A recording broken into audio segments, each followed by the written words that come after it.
We're just going to get into this game. I'm going to probably show you why I got into it. It was from Pirate Software's suggestion. I don't know how low the video is that he posted, but I'll put it in this edit, and it'll explain why we're kind of getting into this game. I'm a dev, but I'm struggling to find motivation to build something, anything, even work. Can you please share a bit of motivational wisdom? Yes, I have something for you. And this is going to feel like a cop-out, but it's not. If you are ever struggling with motivation and you're in a position in which you are doing creative works, I want you to play this game. Seems a little bit, silly, like, oh, play a game? Yeah, how's that going to help me? Play this game. This game is about a story about what it means for a community or a person to consume the content of someone who creates. And it is incredibly good. But let's just get into it. Very bright. Very, very bright. Hi there. Thank you very much for playing The Beginner's Guide. My name is Davey Wreden. I wrote The Stanley Parable. And while that game tells a pretty absurd story, today I'm going to tell you about a series of events that happened between 2008 and 2011. Okay. We're going to look at the games made by a friend of mine named Coda.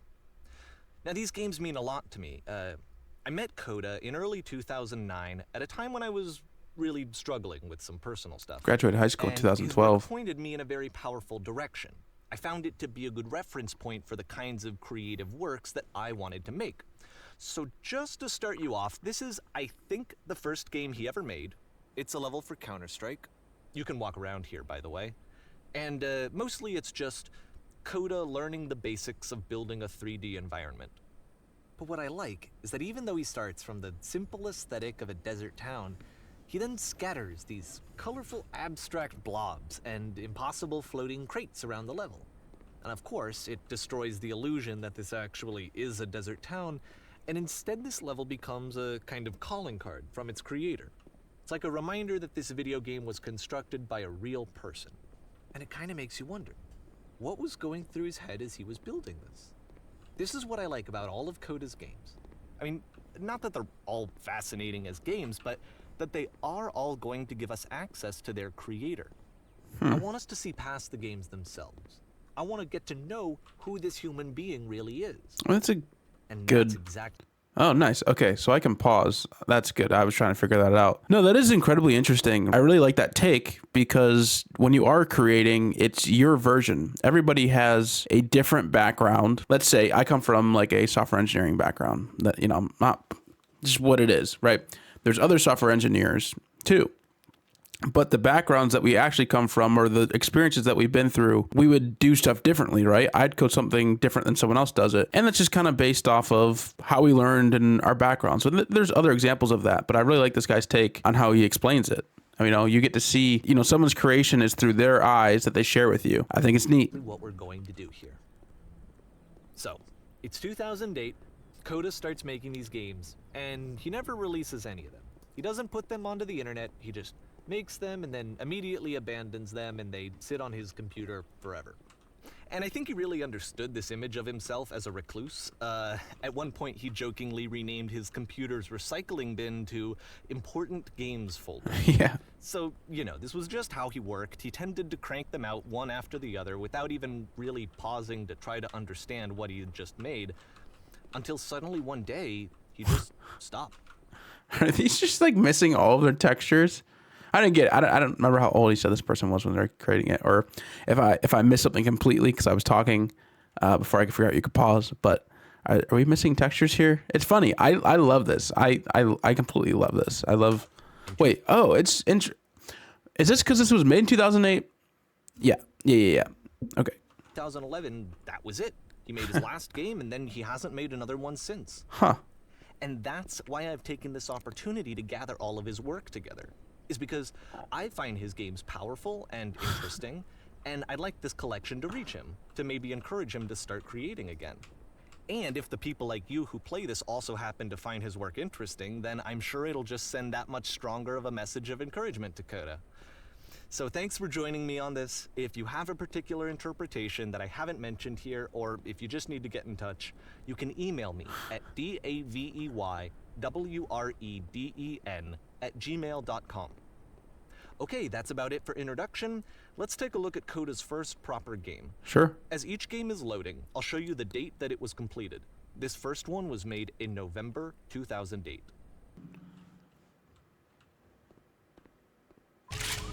Oh shit. Whisper machine active. Shift destruction imminent. This game is called Escape from Whisper, and it's one of the more generic games you'll see from Coda. I can't reload. I'm out of... Wait, bro. I'm out of ammo. No. What? So, I'm out of ammo. This is neat, though. Oh, shit. It's hot in there, huh? Can I shoot anything? What is going on, Coda? Oh, it doesn't go anywhere. It kinda looks like this game was abandoned mid-development. Yeah. For instance, you have this gun, Is which you'd think would indicate that there are supposed to be monsters or enemies somewhere. Right. And clearly there are no enemies anywhere. You can't even reload the gun when you run out of bullets. But ultimately we don't really know. Maybe Coda thought that actually it was complete the way that it is. And I think that we should talk about his games for what they are, rather than for what they're not. Enemy force I love how you can see the bottom of the universe from this room.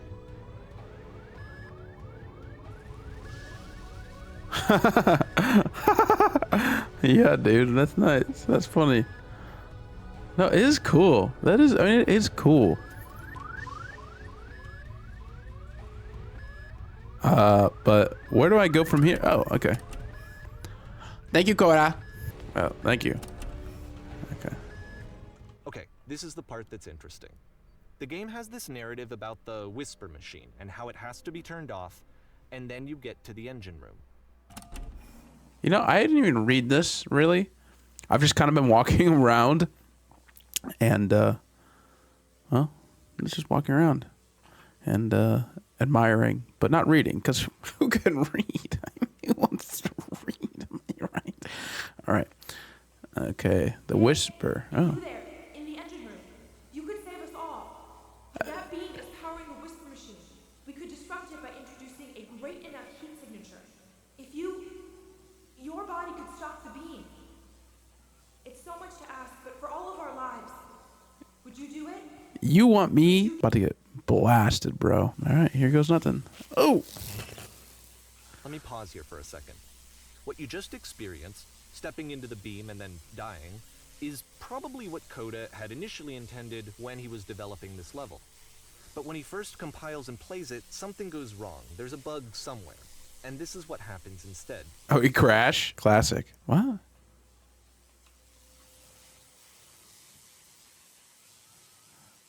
Ah. Well, that's neat. I love Beam this. causes you to start floating. And this is an important moment for him.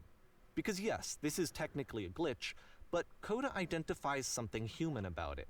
Like how small it makes you feel in the face of this larger chaotic system.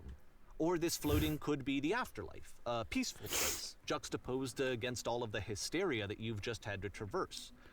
I don't even know. I have no idea what he was thinking, but what's clear is that after making this, something lodges itself in his brain. He wants to do more of these really weird and experimental designs.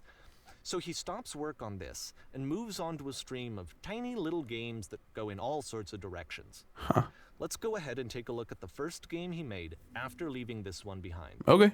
I know it was neat. This is like getting, I mean, we're not there yet, but like this is getting the juices flowing. It's like I need to create something. I feel like a lot of my side projects start off as there's a lot of excitement. Projects start out, you know, it's really fun. I think the idea of building something is intoxicating, right? The beginning process of, I feel like really building anything is really interesting. It gets me going, gets all my thoughts going, and then you start writing them on paper. And for me, when it starts falling off is really once you, so I'm going to relate this to, you know, building games or software, right? You have this idea for something you want to build, and then I guess even before I get this on paper or start writing it down, you know, in my mind, I'm already adding all these blockers, right?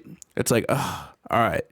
So for example, we'll look at this menu screen. It's like, okay, well, I'm gonna have to build a menu screen. Okay, well, what's that gonna take? Well, I gotta figure out how to do UI.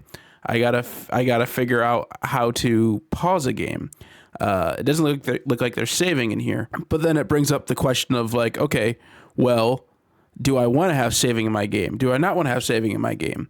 And I feel like that it's good to do because you're breaking the game down in the pieces that, you know, you need to have, or you're breaking the project up, but then it feels so large. And that happens to me a lot with projects. It's like I see it for the pieces that they are, and it kind of deflates the fun, because I'm like, oh man, this is actually a ton of work. But that's my rant on that. Let's keep going. Next game. I can't move. I can only look. Oh, the past was behind her. Interesting. Ugh. I don't know why I jumped. I literally thought there was going to be a jump scare. Try walking backwards. Oh my gosh. The past, he said try walking backwards. Yep. In this game, you can only walk backwards. Oh my gosh. That's interesting. That is interesting. I like how, why is there no floor? I love that. I love that this is being shared. It's very, I feel like I'm gonna get jump scared and I'm gonna get pissed. I'm gonna get pissed, I'm gonna get a little upset. There's something spooky. I love that idea. There's something very, very spooky about not being able to see what's in front of you. So I feel like something's gonna jump out, but we're gonna keep going. I don't know if that is that type of game, but so it's a short and relatively minimalist experiment that's it. combining motion and narrative. That's funny. It is less advanced than the previous game, but actually it seems to be more focused, more complete. Coda's trying to give it a unique voice rather than simply basing it on a pre-existing trope. I turned on closed captioning and I thought I was on the same level, but it looks like I'm on a different level. He like revamped it maybe. We're still walking backwards, but I think I think we're trying to find stuff now, to be honest, but the closed captioning, pretty nice, but you didn't miss anything. The level just got bigger. He's getting better too. I feel like what's cool, what I'm enjoying about this is that you're seeing you're going with them, their progress. And that's really neat. But the future is always behind her. How will she find the strength? Ooh, that's a creepy looking door. Jump scare, jump scare, jump scare. No? To confront it. It's a short little thought, it says what it wants to say, and then it ends. Huh. You don't need anything more than that. Which to me is why it works, because it gets out quick. Okay, next one.